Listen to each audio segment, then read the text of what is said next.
Salut les amis, bon retour sur ma chaîne. Moi c'est Beauté Patra.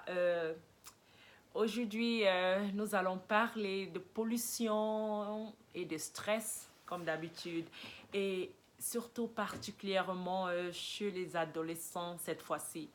Nous allons parler comment la pollution peut causer plus de stress et aussi augmenter l'anxiété et la dépression, surtout chez les adolescents. Je vais aussi vous donner des astuces, des outils que vous pouvez utiliser pour résoudre ce problème-là. Euh, Heureusement, quand je faisais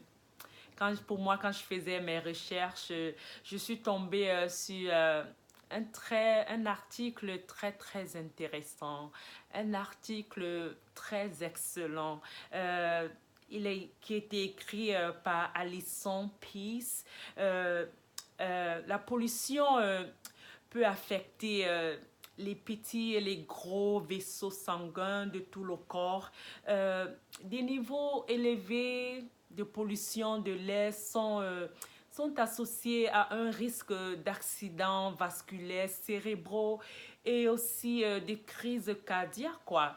Euh, en affectant de manière permanente les structures vasculaires, cérébrales et la pollution atmosphérique peut avoir des effets très graves sur le fonctionnement euh, neural, mental et de la manière neurale, quoi.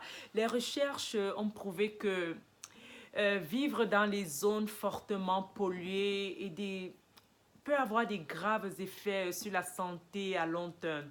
Vivre dans ces zones pendant l'enfance et l'adolescence euh, peut entraîner une diminution de la capacité mentale et un risque de destruction cérébrale, quoi.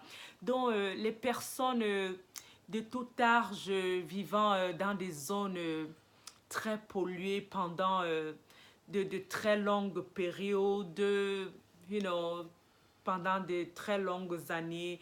Ces gens-là s'exposent, comment dire, à un risque sérieux de développer des troubles, des maladies neurologiques.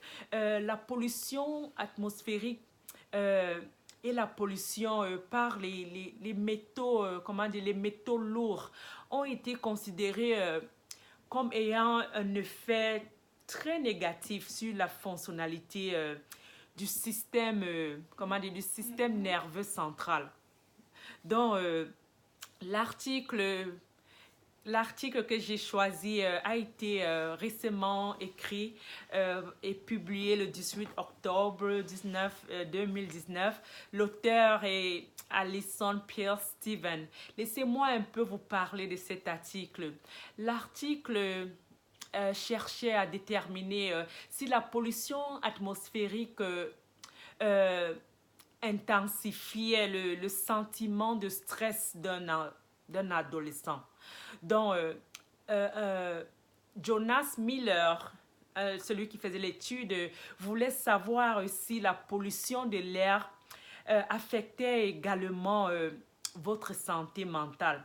Pour le comprendre, il a commencé une expérience en fait sur 144 adolescents et adolescentes de tous les États-Unis d'Amérique, mais la majorité d'entre eux venaient de la ville de Calif à San Francisco ou autour de San Francisco. Chaque élève donnait les informations à leur sujet, euh, comme, comme a indiqué. L'équipe de Miller a recueilli des informations physiques et sociales sur tous ses élèves. Ils ont également noté leur taille, leur poids et la taille, le poids de chacun d'entre eux. S'ils avaient commencé, ils ont aussi noté s'ils avaient commencé la puberté ou pas. Donc les étudiants ont également indiqué où ils vivaient et combien d'argent leurs parents avaient gagné. On voulait voir s'ils étaient riches ou pauvres, quoi. Donc les participants ont ensuite répondu à des questions sur leurs sentiments. Par exemple, ils pouvaient dire s'ils étaient anxieux ou déprimés, ou avaient des problèmes émotionnels. Donc chaque étudiant a également visité le laboratoire de Stanford pour participer à un test récent. Donc après la collecte, après avoir collecté les informations, ils ont tous subi des tests destinés comment dire, à les maintenir sous pression. Ils avaient un juge qui les regardait et revoyait leurs résultats finaux. Et s'ils avaient quelque chose de mal, s'ils avaient un peu raté quelque chose, ils devaient recommencer tout à zéro. Donc pendant le test, ils avaient des capteurs qui suivaient leur fréquence cardiaque et leur niveau de transpiration, quoi. Donc Miller, celui donc qui faisait l'étude, a déclaré que pendant que tous les étudiants se reposaient, leur niveau cardiaque était presque de la même, presque similaire, presque pareil, quoi. Mais lors du test, les enfants qui vivaient dans des régions, comment dire, des régions comme Calif, San Francisco, qui vivaient qui présentaient une pollution atmosphérique plus élevée, qui vivaient dans le coin qui a trop de pollution, des fréquences cardio, ils avaient des fréquences cardio plus élevées et plus de sueur. Ils transpiraient plus que les autres enfants qui vivaient dans des zones où la pollution de l'air était très faible. Mais plus encore, ceux qui souffraient d'anxiété et de dépression et d'autres problèmes mentaux, ils étaient des enfants qui vivaient dans les zones de forte pollution, quoi, de forte pollution atmosphérique. Je pense que cette information est, est non seulement bénéfique pour moi, mais aussi pour les autres, quoi. Car maintenant, non seulement je le suis, mais beaucoup d'autres aussi sont conscients de la pollution de l'air atmosphérique. Et un article comme celui-ci peut être très pertinent pour un parent ou un adolescent lui-même, quoi, qui vit dans une région très polluée par l'air, trop de pollution. Dans l'article suggère également que les enfants ne devraient pas passer beaucoup de temps à l'extérieur, surtout en particulier aux heures de pointe, parce qu'il y a trop de voitures qui dégagent des